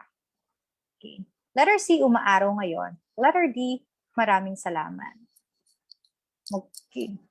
Yun. Ayan. Sabi ni David, yung kung at if, okay, it will make it a dependent clause. You're right. Okay. The correct answer is letter B. Kung aalis ka. Kasi hindi kasi aalis. Ayan. Okay, kung aalis ka, why? Because it's in English, it's a dependent clause. It starts with a subordinating conjunction. Kung, if aalis ka. So the thought is not complete. Okay, it doesn't have, it may have a subject, ka, a verb, pandiwa, aalis, pero hindi pa rin buo ang mensahe noong pangusap. So, hindi ito may tuturing na pangusap. You might be wondering, bakit yung maraming salamat? Okay, wala naman siyang subject. Kanina nagpapasalamat. Kasi we are referring to the person whom we are speaking to. So, second person point of view yun. Correct. So, umaaraw ngayon, is it considered as a sentence? Yes, may tuturing na pangusap. Kasi, sentences could be of different types or form. Maraming klase ng mga pangusap. as far as I could remember, I've mentioned this during the last session I had with you. Okay, a sentence or ang pangusap sa Filipino pwede existential. Pag sabi natin existential, pangusap na nagpapahayag ng pagkamayroon o pagkawala. Halimbawa, wala na bang darating? So kanina, okay, that would be considered as a sentence. Temporal, pangusap na nagsasaad ng kalagayan ng kalagayan o panahong panandalian lamang. Kanina, umaaraw ba? Okay, umaaraw. Yun, gabi na. So, temporal yon. Phenomenal, pangusap na nagsasaad ng kalagayan ng panahon o ng kapaligiran. Halimbawa, umaambon. Kahit na one word yon, could be considered a sentence. Okay, panawag. Ito sa English, ano yung mga yan? Yung mga may exclamation point. Anong tawag natin dyan? Interjections. O, sa ating mga Pilipino, hoy, yan, pwede na yan consider na sentence. Okay, what else? Sambitla. Ito yung mga interjections, I mean. Sambitla, aray. Salita na nagpapahayag na matinding damdamin. Formulasyon. Ito. Formulasyong panlipunan. Pangusap na ginagamit sa pakikipagkapwa para maipahayag ng maayos ang mensahe. Maari itong pagbati, kay kamusta, pasasalamat, maraming salamat, paggalang o iba pang ekspresyon na naging bahagi na sa ating kultura. So kahit na one word, two word yan, not necessarily andoon yung subject kasi nga it could be spoken in the second person point of view, formulasyong panlipunan, kay may tuturing pa rin yung pangusap. Kay sagot lamang, yes, kay considered as a sentence, kay oo, pautos, pakihawak, kasi sa mga pautos, ganun din, it's considered spoken in the second person point of view. Yung subject nun, yung inutusan, yung mismong kausap na natin. So, kahit one word could be considered as sentence. For example, in English, the shortest sentence is go. Okay, yun ang shortest sentence in English. G-O, one word, go. Okay, kumpleto yun. There is a subject and there is a predicate. The subject is the person whom you are giving the command and the predicate is the verb go. Ayan. Next, 35. Ang kasalukuyang bilang ng ating alpabeto ay A, 20, B, 28, C, 30, D, 31. 20, 28, 30 o 31. Ano ang kasalukuyang bilang ng ating alpabeto? Alam niyo na yan. Okay. Dito, sa FB, ilan? 20, 23, 30, or 31? Correct answer is, yes, you're right, students in Zoom. Okay, correct answer is 28. Pinagsama-sama na yung mga alphabets or mga letters that we borrowed from English plus the original letters of our Filipino alphabet. Yeah. So all in all, we have 28. Okay. Next question. Ang lumalakad ng mabilis kung matinik ay malalim. Ano ang ibig sabihin ng paalalang ito? Okay, parang literal pa nga din yung pagkaka-explain.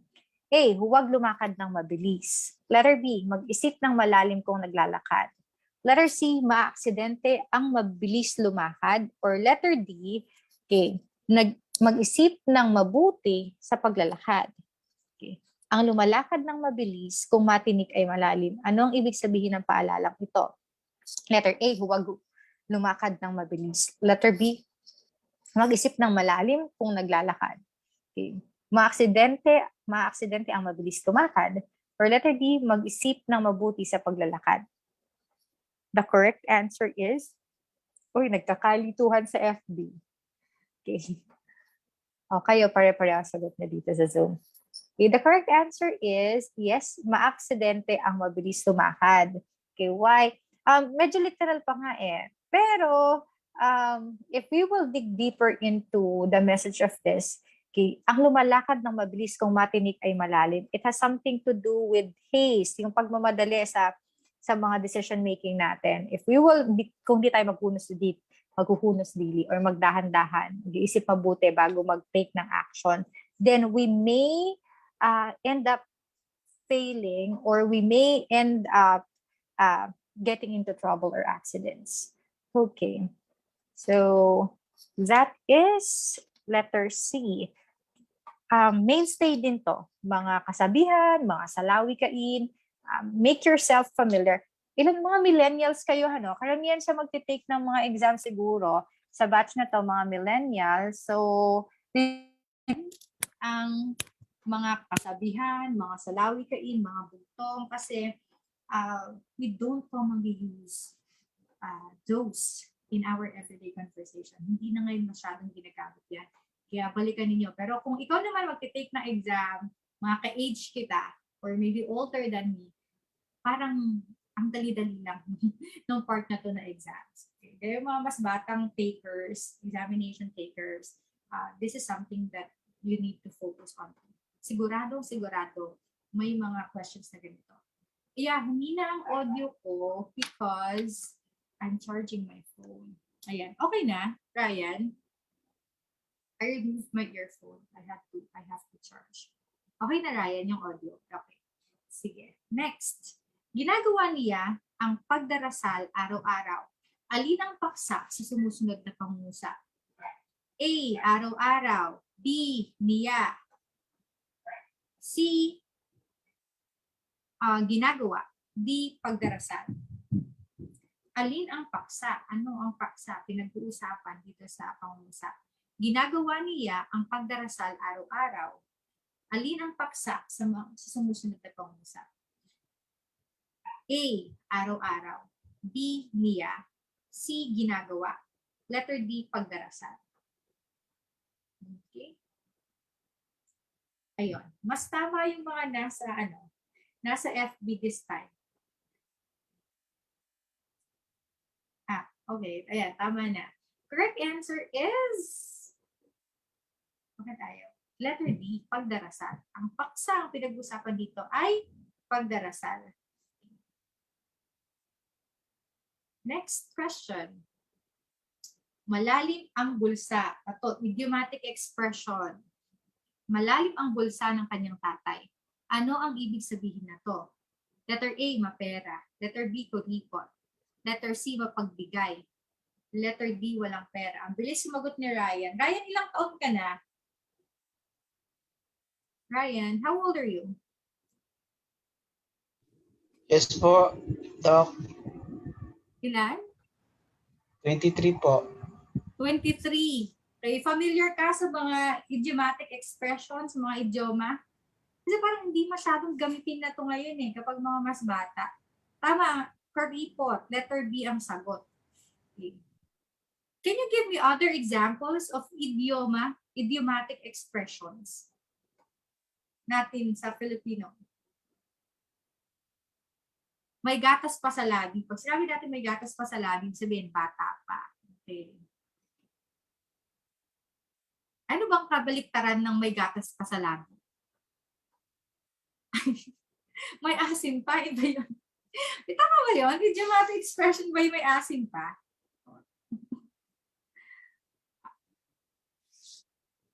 Pag matanda na, may asim pa. Pag bata, may gatas pa sa labi. Okay. Ano pa? Will you give me other example? Ayan, ningas tugod. Ibig sabihin, sa umpisa lang. Tama ba yun? Sa umpisa lang magaling. Okay. Bantay sa lakay. Ayan, RT. Bantay sa lakay, ibig sabihin nun, mapagsamantala. Diba? Balat sibuyas, madamdamin. Ang taong tahimik, ang taong tahimik nasa loob ang pulo. Kasabihan yan. Kasabihan yan. Idiomatic expressions. Ano pa? Amoy, ayan. Ang galing. Di ba I was asking, kung bata ay may gatas pa sa labi, pag matanda pala, tama si Esbon Solmoro. Amoy lupa. O, yun pala. Pag matanda, hindi may asim. Amoy lupa. Okay. Ano pa? Ano pa?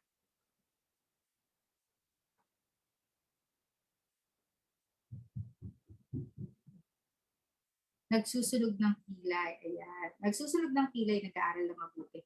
Tinik sa lalamunan. Ano ibig sabihin sa tinik sa lalamunan? Pag sinabi natin, ikaw ang tinik sa aking lalamunan,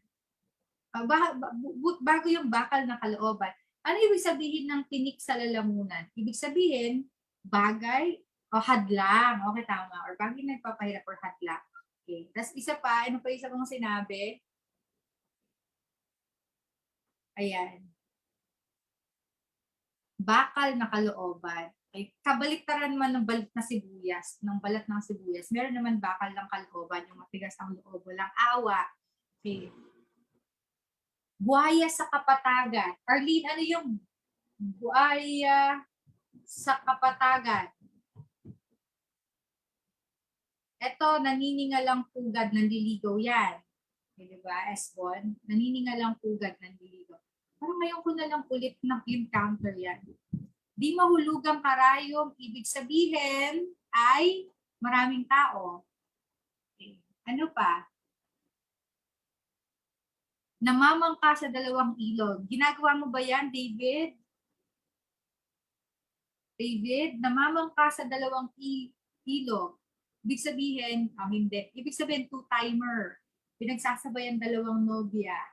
Matabil ang dila. Ayan, matabil. Pag ano ibig sabihin ng matabil ang dila? Mali natin, isa sa mga sinishare nyo na yan, yun naman ang gagamitin sa question.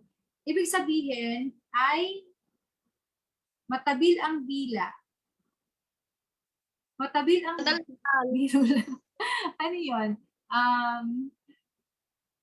Matabil, wala pong ilog. Walang ilog. Ayan.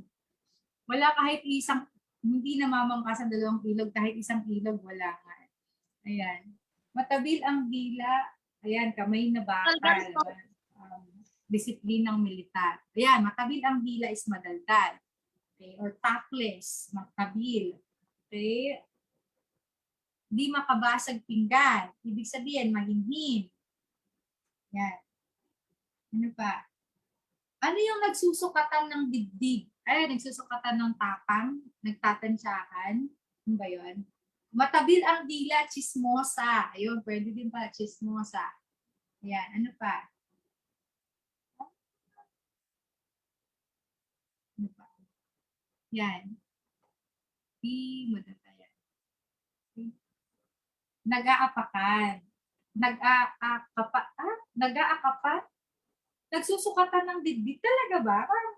Ang nagsusukatan ng, check nga natin yun, ang nagsusukatan ba ng dibdib ay nag-aakapan?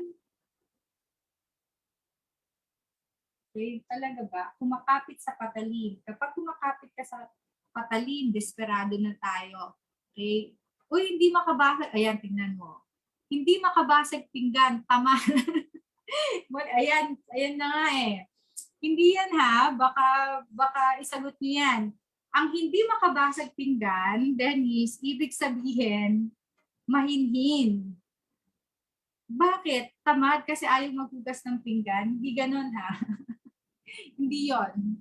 Alright. So, i-review nyo. Marami pa yan. Patay gutom, mahirap. Ayan. I-review nyo mga idiomatic expressions. Okay. Malakas ang hangin, mayabang. Correct. Number 39. Alin sa mga sumusunod ang aral na ibinigay ng epikong Muslim ng Indirapatra at Sulaiman?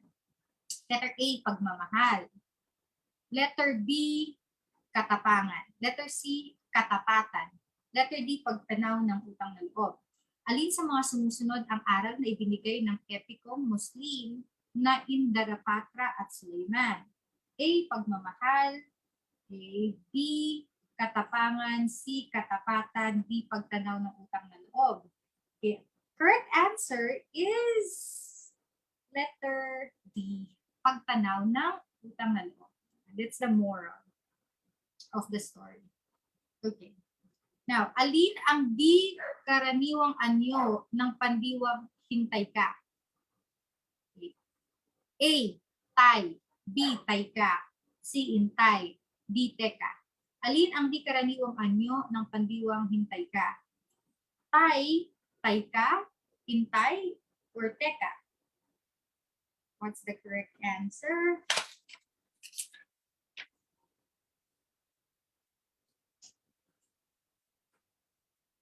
Okay. Correct answer is taika. Ano ba yung mga di karaniwang anyo? Maraming klase ng di karaniwang anyo. And one of those is what we call as may kaltas. Yun yung mga verb na pinapaikli natin during an informal conversation. Halimbawa, eto, maghintay ka, tay ka, ano pa? Okay. Pagmasdan, masdan. Yun talaga yung original na salita nun. What else? Damahin, nagiging damhin. Ayan. Yun may kaltasyon, mga di karaniwang anyo. Of course, ang mga di karaniwang anyo ay ginagamit lang natin kadalasan sa pang-araw-araw na usapan. Hindi siya appropriate sa formal na nagamit or sa formal na panulat na pananalita. Okay. 41. Ano ang pinakaangkop na kahulugan nito? Nagsasaya tayo ngayon sapagkat ang inyong namatay na kapatid ay muling nabuhay. Ang nawawala ay muling nakita. Letter A, ang pagbabalik ay dapat ipaghanda ng malaki. Letter B, ang pagbabago ng kapatid ay dapat pahalagahan. Letter C, dapat silang magsaya sa muli nilang pagsasama-sama.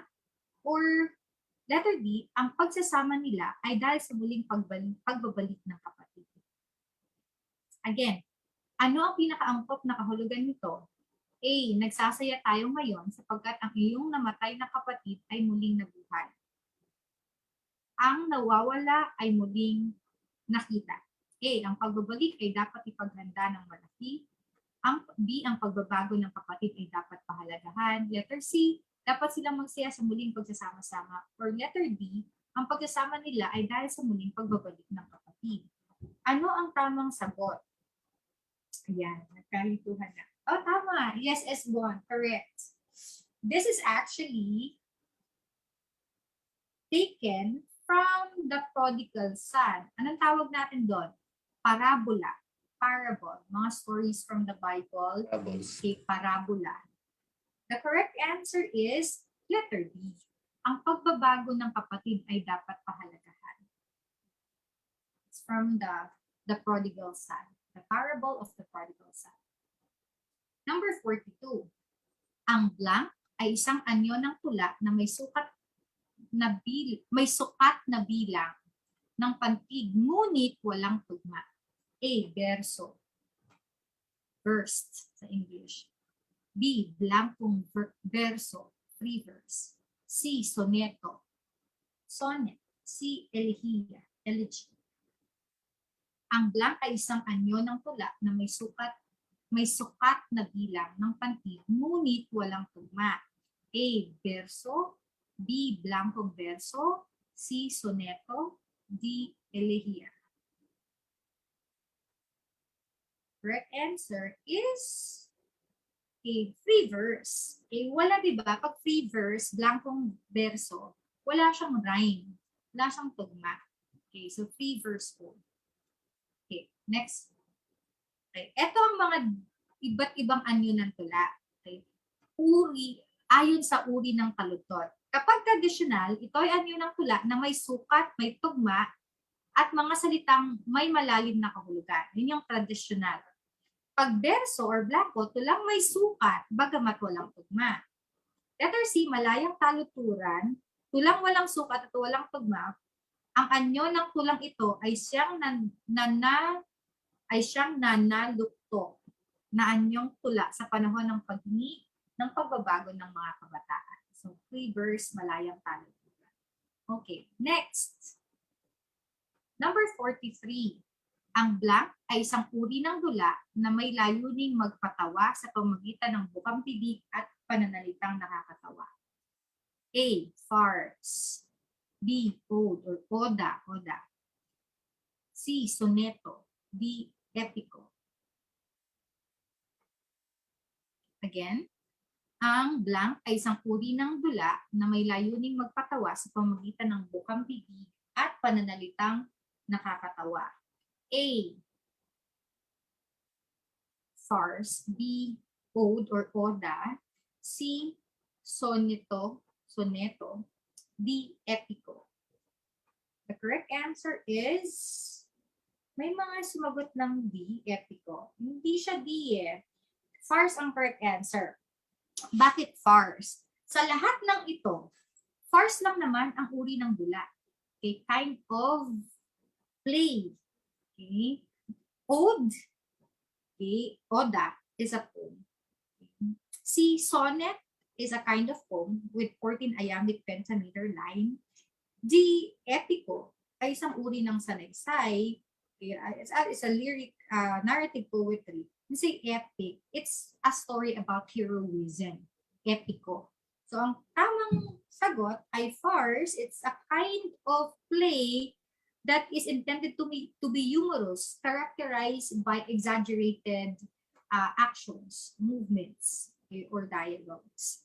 So that's number 42. Correct answers. Farce. Next, number 44. Ang blank ay tungkol sa nararapat na kilos at pag-uugali ng mga kababaihan. Letter A, Florante at Laura. Letter B, Monica. Letter C, Ibong Adarna. Letter D, Urbana at Felisa. Ang blank ay tungkol sa karapatan sa nararapat na kilos at pag-uugali ng mga kababaihan. Okay. Letter A as Florante at Laura. Letter B, Monica. Letter C, Ibong Adarna. Or letter D, Urbana at Felisa.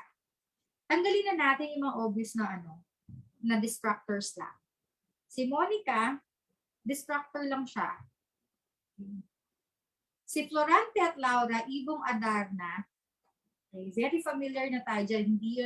Hindi siya tungkol sa nararapat na kilos at pag-uugali ng mga kababaihan. Correct answer is letter D, Urbana at Felisa. Okay, ang kabuang pamagat nito ay ang pagsusulatan ng dalawang binibini na si Urbana at Felisa. Okay, written by Modesto de Castro. Ang nakatatanda si Urbana ay nag-aaral sa isang kolehiyo ng mga babae sa Maynila at ang mas bata ay si Felisa na nagnanais na matuto mula sa kanyang kapatid hinggil sa kung ano ang dapat ugaliin sa iba't ibang pagkakataon. Binabanggit niya ang mga tukso at panganib sa landas ng kabataan at sinasabi kung paano may ilagad ang mga ito. So, Urbana at Felisa, yung pagsusulatan ng magkapatid. Okay. Last question. Yan. Based on stock knowledge na to, blank, ang kauna-unahang bilis ni John Mark. Blank, baka si John Mark mag-top 1 sa mock test. May mock examination, licensure examination kayo, di ba? Yung mga enrolled. You will have your mock licensure examination. Hintayin ko nga yung result ng mock test ninyo. Ipo-post naman ni Teacher A kung sino yung top notchers. I'll look forward to that. Grabe si ma'am. Ano ang kauna-una ang aklat ni nilimpag ng mga Kastila? Letter A, Biblia. Letter B, Doktrina Kristiyana. Letter C, Kodigo ni Kalantiaw. Or letter D, Pater Noster. What's the correct answer? Correct answer is letter B, Doktrina Kristiyana. Okay, that's the correct answer. Okay, the first book na inilimbag, unang aklat na inilimbag ng mga Kastila. Okay, so that ends, or that's the last question for today's review. It's, what is the date today? July 8th. Okay, and you have more than 2 months before the licensure examinations for teachers. I know there are many test takers who are still lacking in motivation. Yung mga na-discourage kasi pa ulit-ulit na napupostpone yung exam and many became demotivated. And that's very evident sa number ng mga uma-attend or sa mga number ng mga views sa Facebook as compared to the time bago ma-postpone yung examinations. Remember, contrary to others, na motivation drives actions. Research has disproved that hindi pala motivation ang nagdadrive ng action. It's the other way around. It's the action that builds motivation. So those times that we are demotivated, hindi tayo pwede maghintay lang ng drive, ng motivational force, ng motivational slack. Hindi tayo pwede maghihintay lang ng ganon. We have to get going.